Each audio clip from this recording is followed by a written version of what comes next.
Good morning बच्चों। आज हम लोग अपने संस्कृत का अष्टम पाठ प्रत्यय पढ़ेंगे।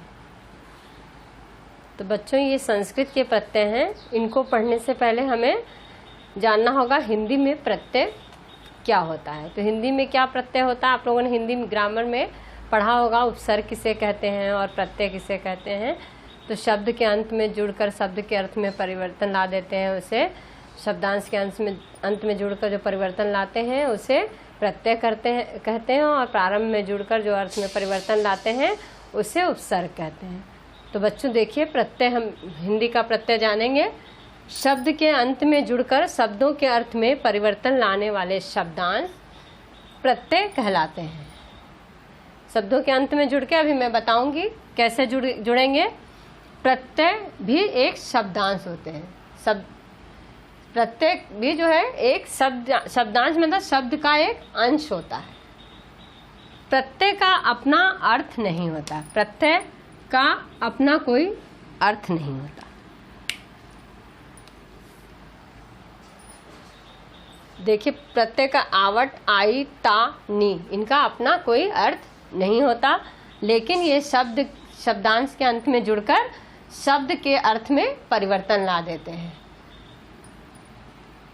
जैसे देखिए, आवट यहाँ हमने लिखा, आवट प्रत्यय से शब्द बनेगा मिल धन आवट। तो क्या हो गया? मिलावट।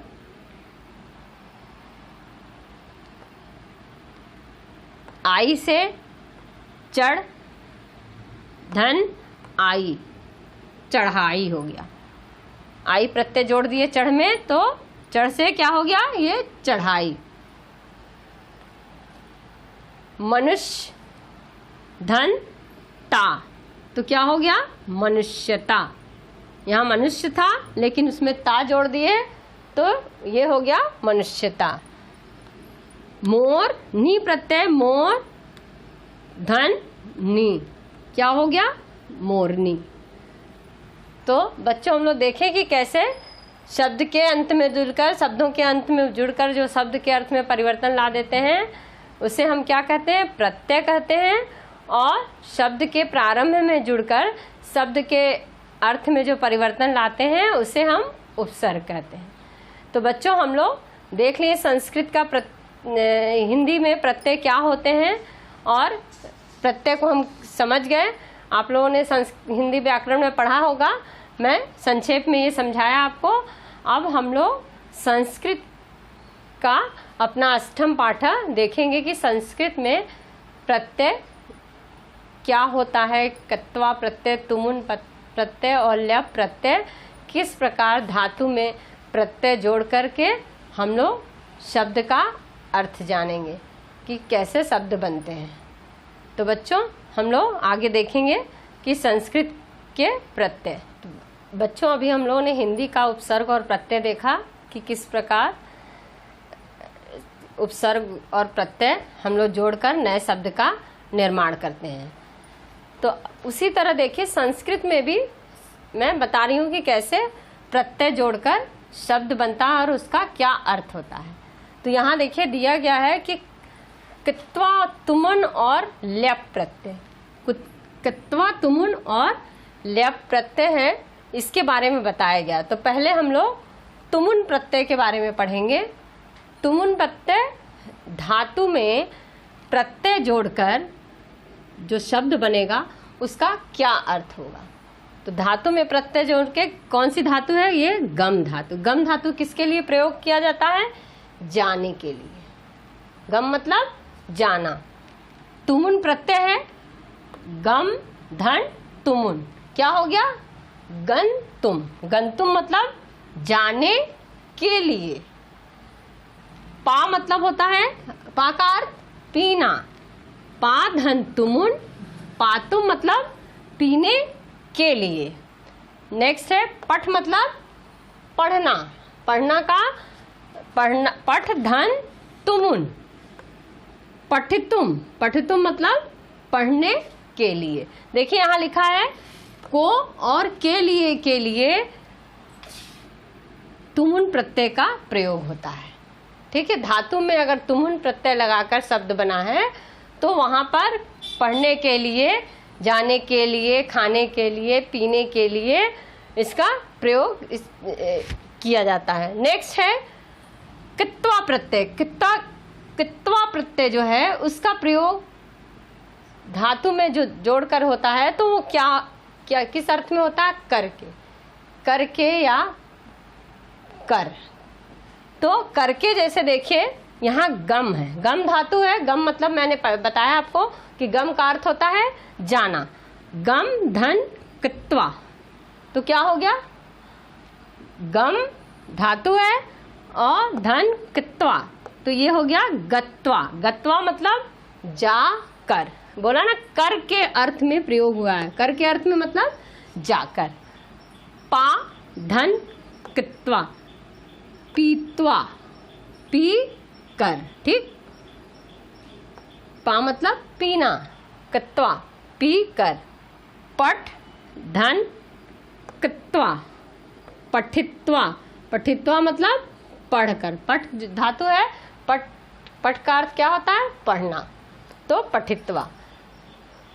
तो देखिए बच्चों, पहले अगर धातु रहेगा उसमें प्रत्यय जोड़कर शब्द बनाएंगे तो उनका इस अर्थ में प्रयोग होगा। लेकिन यदि उपसर्ग धातु के पूर्व लगाना हो, तो ये धातु है इसके पहले उपसर्ग लगाना हो, ठीक है, तो यहाँ पे गत्वा प्रत्यय नहीं लगेगा। क्या लगेगा इसके लिए? लेप प्रत्यय का प्रयोग होगा। लेप प्रत्यय अगर यदि उपसर्ग धातु के पूर्व लगाना हो तो, यानी ये गम है, इसके पूर्व अगर उपसर्ग लगाना है तो यहाँ पर गत्वा न होकर के क्या होगा? लेप प्रत्यय हो जाएगा।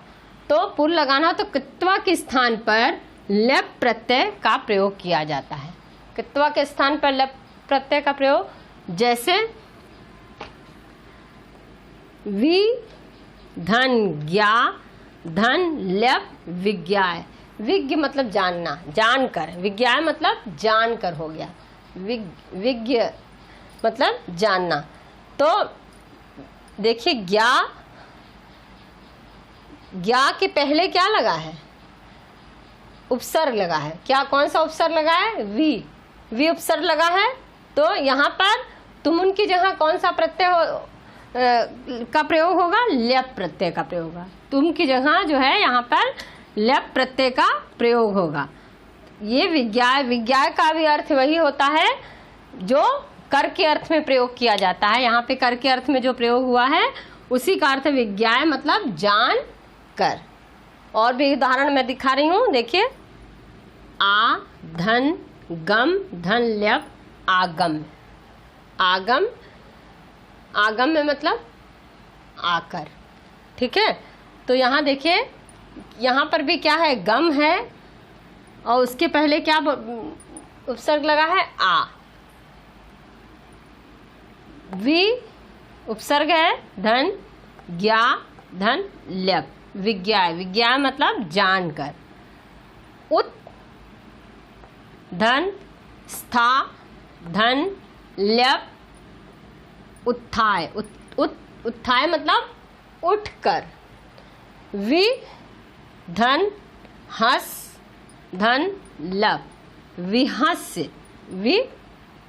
हस, हस धातु है, क्रिया, और वी उपसर्ग लगा है और लेप प्रत्यय। क्योंकि अगर उपसर्ग लगेगा, अगर इस धातु के पहले उपसर्ग लगेगा तो यहाँ पर तुमुन के स्थान पर गत्वा के स्थान पर लेप प्रत्यय हो जाएगा। क्या हो जाएगा? गत्वा के स्थान पर लेप प्रत्यय हो जाएगा। लेकिन अर्थ वही होगा जो इसका कर के अर्थ में, इसका भी अर्थ होगा कर के अर्थ में। कर के अर्थ में जैसे कि ये मैं बताई थी ऊपर में, जाकर पीकर, उसी तरह जानकर उठकर हंसकर, इसका अर्थ होगा विहस मतलब हंसकर, ठीक है। उत्थाय मतलब यहाँ पर उठकर, तो इसका अर्थ वही होगा। लेकिन यहाँ पर धातु के पहले उपसर्ग जोड़ दिया है, तो यहाँ पर उपसर्ग जोड़ देने पर जो है प्रत्यय बदल करके कत्वा प्रत्यय के स्थान पर जो है लप प्रत्यय हो जाएगा। तो बच्चों आज हम लोग देखेंगे कि इसी प्रत्यय ही पाठ में पढ़ाया गया, प्रत्यय को समझाया गया है कि किस प्रकार से कत्वा, तुमुन और ल्यप प्रत्ययों का प्रयोग होगा, उसको हम पाठ में समझेंगे। इसी को इस पाठ में समझाया गया है कि इन तीनों प्रत्ययों का प्रयोग कैसे किया जाता है और कहाँ पर किस प्रकार इसका प्रयोग होता है। तो पहले बच्चों देखिए पाठ के शब्दार्थ हम लोग देखेंगे कि क्या है। देखिए गंतुम, पहला शब्द है गंतुम। गंतुम का अर्थ क्या होता है? जाने के लिए। चलचित्रम, चलचित्र क्या होता है? फिल्म। क्रीडित्वा मतलब खेल कर, कत्वा प्रत्यय देखे लगा है, क्रीडित्वा। अस्तु मतलब ठीक है। दृष्टवा मतलब देखकर, कत्वा प्रत्यय दृष्टवा। आनेतुम लाने के लिए मैं बताई थी ना, तुम उन प्रत्यय को और के लिए का प्रयोग होता है। गत्वा मतलब जाकर। सुपश्याम मतलब हम सब सोएंगे। चलतम, चलतम मतलब तुम दोनों चलो। स्थास्याम, स्थास्यामा मतलब हम सब ठहरेंगे या बैठेंगे। द्रष्टुम मतलब देखने के लिए। भ्रमितुम मतलब भ्रमण करना, क्या है? भ्रमण करना मतलब घूमना, तो भ्रमितुम मतलब घूमने के लिए। दृष्ट मतलब देखना होता है, द्रष्टुम मतलब देखने के लिए। तुमुन प्रत्यय में के लिए का प्रयोग होता है। उत्थाय यानी उठकर। उत्थाय में भी देखिए तुमुन प्रत्यय का प्रयोग हुआ है। उपसर्ग है और स्था धन ल्यप। तो उत्थाय उठकर। अधुना अब। खादितुम खाने के लिए। भ्रमित्वा यानी घूम कर। आगत्य, आगत्य आकर। आगत्य यहाँ पे देखिए आगम्य है, वहाँ पे आगत्य है, तो आगत्य मतलब आकर। तो देखिए बच्चों हम लोग ये सारे प्रत्यय देख लिए कि इसका प्रयोग कैसे होगा और पाठ के शब्दार्थ को हमने देखा।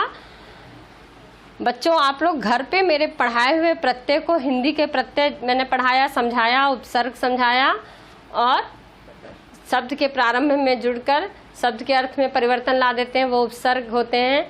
शब्द के अंत में जुड़कर शब्द के अर्थ में परिवर्तन ला देते हैं, वो प्रत्यय होते हैं। ये उपसर्ग और प्रत्यय की परिभाषा हिंदी में समझाया। हिंदी में उपसर्ग क्या होता है, प्रत्यय क्या होता है देखें। और अपने संस्कृत में हम तुमुन प्रत्यय, कत्वा प्रत्यय और ल्यप प्रत्यय देखें कि इसका प्रयोग कैसे होता है। और अगर धातु के आगे अगर उपसर्ग जोड़ देंगे तो कैसे उसको लिखेंगे, वहाँ कहाँ पर उसका प्रयोग करेंगे, इसको हम लोग देखें। तो बच्चों अगले क्लास में हम लोग जो है पाठ का अध्ययन करेंगे। अभी आप लोग पाठ में दिए गए प्रत्यय का घर पे अभ्यास करेंगे, पढ़कर आएंगे, जिससे हमें पढ़ने में आसानी होगी और आपको अच्छे से पढ़ाया हुआ समझ में आएगा। पाठ के शब्दार्थ को भी देखेंगे और लर्न करके आएंगे। अगली क्लास में हम लोग पाठ का अध्ययन करेंगे। धन्यवाद।